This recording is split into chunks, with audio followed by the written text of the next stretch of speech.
కేంద్రంలో మోడీ హవాతో పోటీకి సయ్యంటున్నారు కమలం నేతలు. జాతీయ స్థాయిలో మోడీ మానియా మెదక్లోనూ కలిసి వస్తుందని అంచనా వేస్తున్నారు కమలనాథులు. ఇక అభివృద్ధి ఎన్నికలు కూడా అనేక సమీకరణాలను బేరీజు వేసుకుని సొంత పార్టీ నేతలను కాకుండా సంగారెడ్డిలో బలమైన నేతగా పేరున్న జగ్గారెడ్డిని తెరపైకి తెచ్చింది. ఈ ఉప ఎన్నికల్లో గెలిచి టీఆర్ఎస్ కు ప్రత్యామ్నాయం తామే అని చెప్పేందుకు బీజేపీ నేతలు ఉబిళ్లూడుతున్నారు.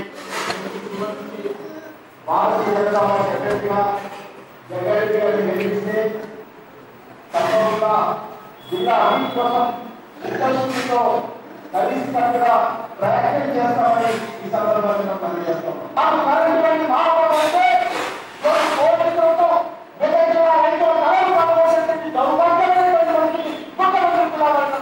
టోటల్ గా అన్ని పార్టీలకు చావో రేవోగా మారిన బైపోల్లో మెదక్ ఓటర్లు ఎటువంటి తీర్పు ఇస్తారన్నది ఇంట్రెస్టింగ్ గా మారింది.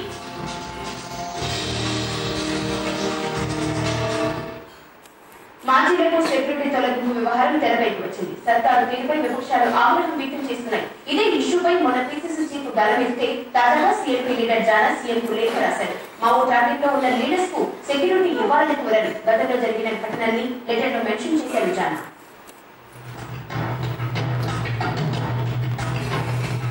స్టేట్ లో అపోజిషన్ లీడర్ ఎక్స్ మినిస్టర్లకు సర్కార్ సెక్యూరిటీ తగ్గించిన ఘటనపై వివాదం కంటిన్యూ అవుతూనే ఉంది.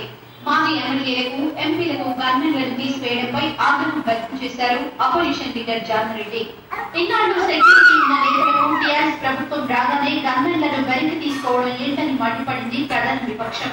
సీఎం కేసీఆర్ తో పాటు హోంమంత్రి నాయని, డీజీపీ, ఇంటెలిజెన్స్ డీజీకి జానారెడ్డి ఘాటు లేఖ రాశారు.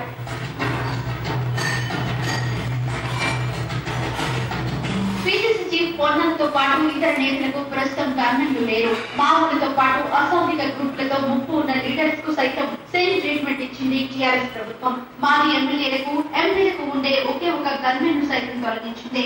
వీటన్నిటినీ సర్కార్ కు రాసిన లేఖలో ప్రస్తావించారు జానా. మాజీ మంత్రులు బస్రాజు సారయ్య, షబీర్ అలీ, శ్రీధర్ బాబుతో పాటు మాజీ కేంద్ర మంత్రి బలరాం నాయక్, నలుగురు ఎంపీ తండ్రి ఇచ్చిన వినతి పత్రాలను జానా లేఖతో జతపరిచారు.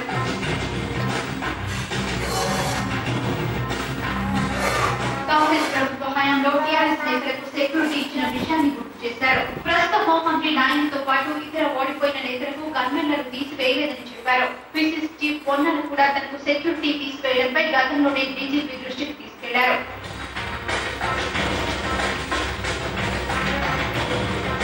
సర్కార్ తీరుపై విపక్ష నేతలు ఆవేదన వ్యక్తం చేస్తున్నారు. ఏదైనా అనుకోని ప్రమాదం జరిగితే ఎవరు బాధ్యులని వాపోతున్నారు. మరి విపక్ష నేతల లేఖలపై సర్కార్ ఎలా రియాక్ట్ అవుతుందో చూడాలి.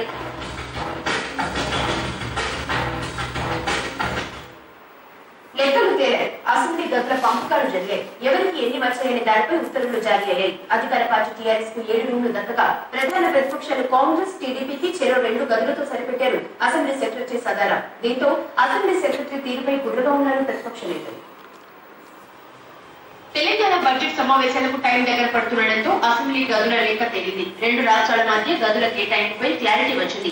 అసెంబ్లీ ఆర్సీ భవన్ మొత్తాన్ని తెలంగాణ నేతలు ఉపయోగించుకునేలా 2 రాష్ట్రాల స్పీకర్ల మధ్య ఒప్పందం కుదిరింది. దీంతో గతంలో వేరు భవనాల్లో ఉన్న తెలంగాణకు సంబంధించి అన్ని పార్టీల కార్యాలయాలను ఒకే భవనంలో కేటాయించారు. దీనిపై ఉత్తర్వులు జారీ చేశారు అసెంబ్లీ సెక్రటరీ.